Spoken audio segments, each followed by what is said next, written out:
न्यूनतम समर्थन मूल्य की मांग को लेकर किसान लगातार आंदोलन पर है। भारत भर में आंदोलन देखने को मिल रहे हैं। किसान पहले भी यह आंदोलन जारी रख चुके हैं, लेकिन अब किसानों ने अपने आंदोलन को एक नया रूप देने का फैसला लिया है। इसी को लेकर किसान अब 29 तारीख को गांव बंद करने की तैयारियों में है।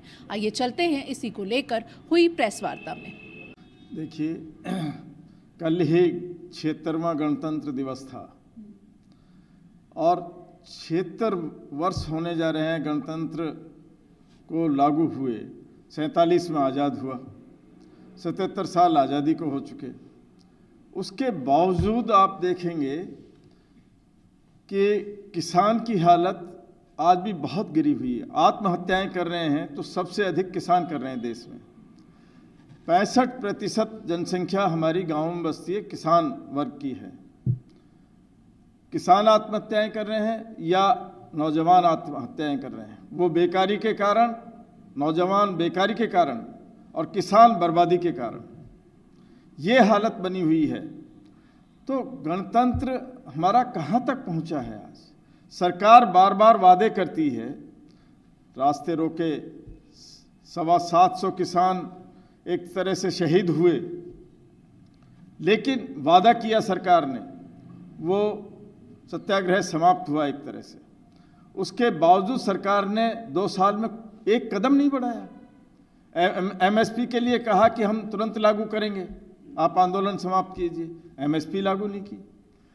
अब एक के बाद दूसरा वादा चलता जा रहा है। अब ये जो आंदोलन है, गांव बहिष्कार करे, गांव सारा उत्पादन होता है, हर तरह का उत्पादन, चाहे जिस तरह के भी खाद्यान्न हैं, तेल हैं, उन सब का उत्पादन भी गांव में होता है। खनिज है, उसका उत्पादन भी गांव में होता है। जितने तरह के खनिज हैं वो भी गांव में है, तो उन पर मालिकाना हक तो गांव का है। वो अगर किसी तरह से शहर की तरफ नहीं ले जाएं और वहाँ से किसी को नहीं लेने दें तो अपने आप सरकारों को झुकना पड़ेगा।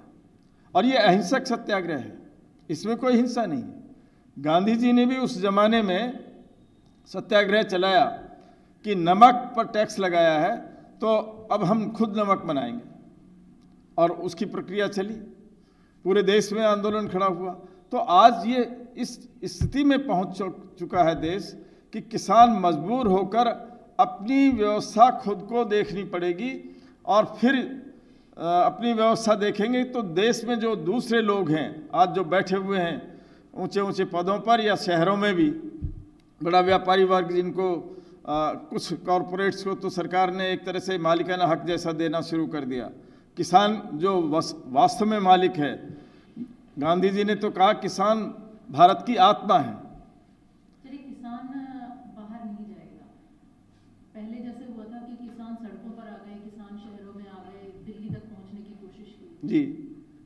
अब किसान गाँव में ही रहेगा, गांव में रहेगा, अपना उत्पादन किसी तरह से बाहर नहीं ले जाएगा। जो खरीदने जाएगा, बाहर से कोई खरीदने जाएगा तो जरूर वो दे देगा।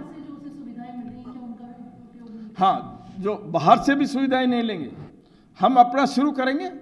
गांव के लोग गांव में शुरू कर सकते हैं। ऐसी चीज़ कोई ऐसी नहीं है जो कि शहर में जाना। मैं कहूँ कपड़े हैं, कपड़े का उत्पादन कुटीर उद्योग में गांव में शुरू हो जाए तो गांव-गांव को हर आदमी को रोजगार मिल जाए। आज ये कारखानों में कपड़ा बनता है, जितना कपड़ा आज कारखानों में बन के और लोगों तक पहुंचता है, अगर वो गांव में उत्पादन शुरू हो जाए, अभी चलता है खादी ग्राम उद्योग का काम, तो आप देखेंगे कि एक भी बेकार नहीं रहेगा, एक भी बेकार नहीं रहेगा। स्वावलंबी व्यवस्था शुरू हो जाएगी। गांधी जी का जो ग्राम स्वराज की अवधारणा है, स्वावलंबन की व्यवस्था है, वो पूरी शुरू हो जाएगी। बिजली का उत्पादन भी हो सकता है, सौर ऊर्जा आज है ही, सौर ऊर्जा से लेके सारी चीज़ें गांव में खुद उत्पादन कर सकते हैं। ऐसी कोई चीज़ नहीं है जो शहर पर निर्भर रहना पड़े। जी। ऐसे ही और वीडियोस देखने के लिए सब्सक्राइब करें मॉर्निंग न्यूज इंडिया को और जुड़े रहिए हमारे साथ।